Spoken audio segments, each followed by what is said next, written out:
आया अरे हम धीरज के बानी न कौन टेंशन हम ना नहीं कहूंगी हमरो मोई बाटे हम जान है ए हम रही आया चिल्लाई में बस अरे कितना दर्द करता हो दादा सही कहाला एगने बताओ हमारे इतना लड़का लड़की भलन से इतना दर्द कौनो में ना भइल सही देखो चोरके के बात इतना दर्द होता टे भगवान एकदम सही देखा जरन बाड़न बताओ दोनों गोड़ी पतो ही हमारे कह तरी सब है कि के कर लड़का हो के कर लड़का अब तो बुढ़ावा के बहाना ना मरती तो सके ना करती स इना कह कि बाप रे बाप आई रहना वो घरी चलो बात मार दे उनकरे पर ऐसा कोनो बात होखी तो अरे एको दिन बेचारा फोन ना कैल हन इहे ना बाटे प्यार करे के तो कर ली पर अब होगा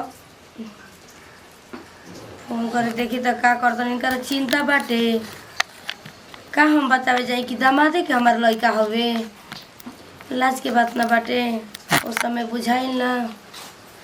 हेलो हेलो गोड़ लागत नहीं आमा जी मने कि प्यार करी तब आमा जी अब लड़का के बराबर तब हमें जी कहतनी जाय दी सोरी हमारे लागवा दो चार गो मेहरारू बाड़ी सा बोल देनी हां चले चले ठीक बाटे बोली मने कि ई बताई अब दर्द होता एको दिन फोन करके पूछा नहीं हमी अब बार बार देखी फोन करब तो डिस्टर्ब रहुआ मान लगे घर में केहू होय देखो न तब तो जानू सोना कहत रहनी तब एको वाली ना सोचनी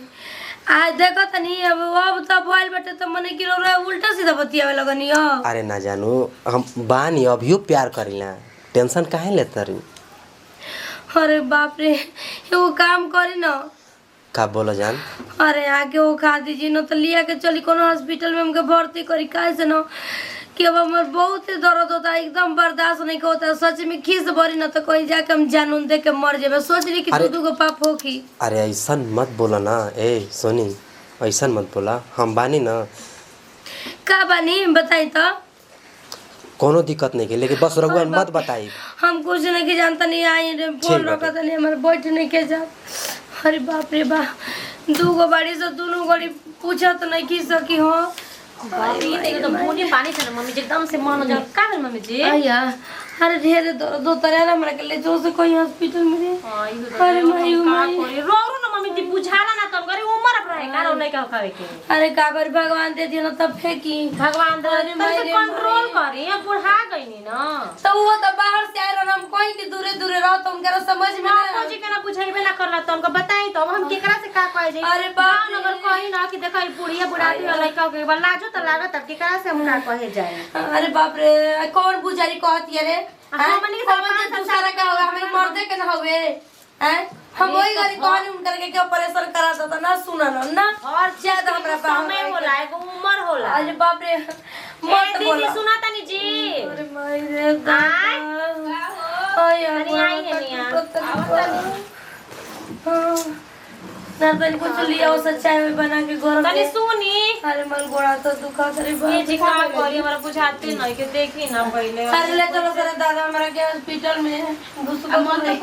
अरे बाप रे बाप इतना तो मन में बुझा जाता ना कि बुढ़ौतिया में लइका हो खावत है कहां ले बेटी पतो का लइका बैठाओ सर हमारा के बैठाओ मत कर ना कि खैया से गिरा दे पर ज्यादा मत से का करम अरे बाप रे बाप आयो दादा सास है ये हमरा के बोलाई और बुझाते नहीं मन तो कर सकी यही में मार दे ना जी अरे करे हम टूटो तेरे बाप से जल्दी हो जाता सब करिए तो हट ठीक रहे बुढ़ौतिया में हो खा लइका होता नहीं हो जाता सो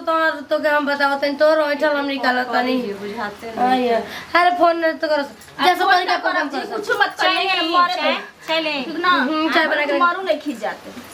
जाए दीदी का दीदी काहे बोलता नहीं ऐसे हमें लग से तू हट तो तोरे लखा तो बाद ना भी चाय बना के देता हमारे लिए हट कोनियो के ना पूछी हट जल्दी हट कइले बाड़ी कितना होके के बता का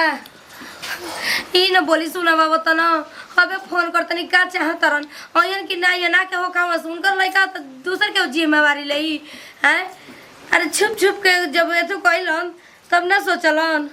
फिर फोन करतनी हमरे के ना ये न तो देखो से का करतनी अरे माई हेलो बोलिए जना आ गइल बनी टेंशन काहे लेत अरे जल्दी आई जी देखी अरे माई दादा इतना टेंशन रहुआ के लागल बा ना हम पैदल दौड़ते आवत नहीं ठीक ना जल्दी आई यहाँ बा। के सुनी ठीक बा आगे रौरे हो खाई ठीक बा अरे हम सीख आई ले लो यहाँ बानी से तैयारी के हटा दे सीख ले बानी हम आया आओ तो। अरे दादा आया तनी गरम चाय का पी त बाप अरे दादा कोने के तनी गिरो से बना देला तो अगर हमर लड़का के लाल जुई तब तनी के बताई देख लियो तो अरे दर उठी रे भाई अरे दर रे ममता भाई उठी गरम बा पनिया दही डालले बनी हो अरे गया भाई वाला अरे भाई आय आया गोड़ लागत नहीं आया नमस्ते का समझता है सब ठीक बा देखी ना अभी से तने सब परेशान बन जा डॉक्टर के ना सोच ई लगे फोन कर देला कार वाला के फोन करे आया जे अरे हमरा मम्मी के जी सतारे फोन कर लेला नहीं है कि सोच के तो ले ना डॉक्टर अरे के बाप रे। पता ना कार अरे हमार परेशान दीपा बनी हो अरे ए हमार बाबी लिया के चले सुनो जी। डॉक्टर के यहाँ ले जाए की जरूरत नहीं कटे हम ब्रिजेश डॉक्टर के यहाँ रह के आया। सब सिखले बारे ठीक ना जाई गरम पानी रौरे में। कुल कर दे हां अब का आया। करी अरे बाप रे बाप शरम तो लागत अब का करी अरे माई करही के पड़ी अब आया। जल्दी से माए के का बाटे और दर्द में गाड़ी से जाए रोज संभाल ली तो ना ठीक बा तो लोग जाए ना ट्रैक्टर लग जाए तो कैसे काम चली अरे ना ना अब तो मजी कोई सोचे ऐसा मरीज कोई ला बात जाता नहीं है। है अरे बाप रे आया आ बस धीरज रखो धीरज अरे रखो बाप रे सीधा करिए मजी देखी लाज लागत है मजी अब का कर अरे बाप रे आया आया अरे तन धीरज अरे हमसे बर्दाश्त नहीं की अरे होती मजी धीरज रखिन ए जा तन धीरज रख अरे, काहे चुमा देत रही तो काजी कपड़ा में बहुत हाथ नहीं जा है जा आया आया आया। जाई अरे जाई मेरे भाई अरे देख ले दादा। फोन बात हुई तो बोल देबे ऐसे बात ना ना ऐसे कोई बात नहीं है बोला दे फोन कर यार हम तो यहाँ ना ला जाइनी हैं आज का- लाज लगा तटे तो यहाँ तो मार दे रे आंख मारत रहनी चुमा लेत रहनी जबरदस्ती कहनी आंख मार लिया जबरदस्ती आप कहीं देखी झगड़ा हो जाए अबे यही बात पर माथा दे लिपस्टिक काहे के लगाओ तनी काज आंख में काजल काहे लगा लिपस्टिक लगाओ तो तक हम लोगों से कौन कि हमरे सीधा के कर लिए तू देख के चल जाई आ सुतर बड़ वो उठबू का भइल बा हो दवाई ना मंगा के खइलू हो का भेला मम्मी के आ का भइल हवे देखत नहीं खूब बुढ़ौती में लइका हो खावत तड़ी बाप रे हमार तो बाहर निकले के मन नहीं के करत जे बा उहे ललका ताके करे ससुर का लइका नहीं हमरा त ई टेंशन भइल बा के देखी ना तो दामाद हड़न और उनका सामने ऐसा लड़का हो तो हमरा त ई टेंशन हो गइल बा जे सुन के अल्लाह शर्म तो घोर के पी गल बड़ी ऐसे ना तू कहत अड़ू कि ढेर बोलतिया अरे हम ढेर नहीं की बोलत हो ठीक ना उ नहीं लायक कहतनी का समझलू आ का करत रहन हो खावत हो और का करत हो कौन काम है बा उनकी जी में बता मैं फोन कर पूछत है का हो तो सास का में इतना लाज ला दे कि का कहेगा जा दे तोरी लेखा बात करत हमारी लेखा रहित न त मार दे 2-3 लबदा के जे छटपटा के मर ना जेती जान आ कुछ हउ करस मारब ना ना ना तो फिर कहन के हो जे तो फिर कहन के तोन के हमरा से ना कह दे अरे बाप रे बाप देखत नहीं खूब चिल्ला तड़ी अरे बुढ़िया मर जा वही जा सबर करी हम बानी ना कोई टेंशन थोड़ी बा तनी लगता कि मरत हम आऊंगा ने आ जैसने ससुई बे वैसने ऊ बानो बाप रे तनको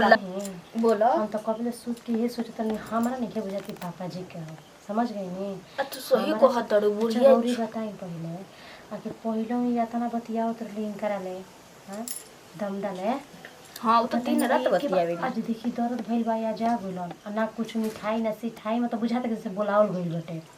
लगता कि मरद भइल बा ना ये भगवान का ने जी देखल कुछ करियो छुपेला जी कुछ छुपे वाला चीज हटे ऐसा नहीं कुछ चीज ना कि आज ना त काल पता चलिए जाई ठीक ना तू केतनो छुपाइबू त चल अब जैसन करत तड़ी ना उनकी अग में आई का फेर में बाड़ी धीरे रखिए मजी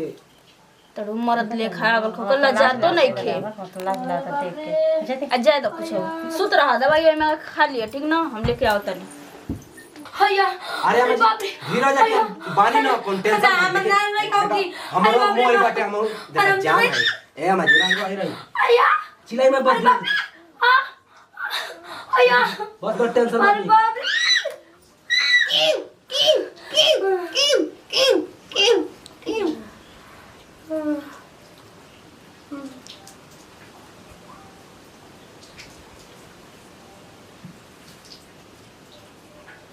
कथा अरे अम्मा जी ए जान लइका ह लइका हाँ आइले मेरे बेटा ओले मेरा छोना अरे बेटा अब सुनो ना ए जान अब इनके का कहीं सार कहीं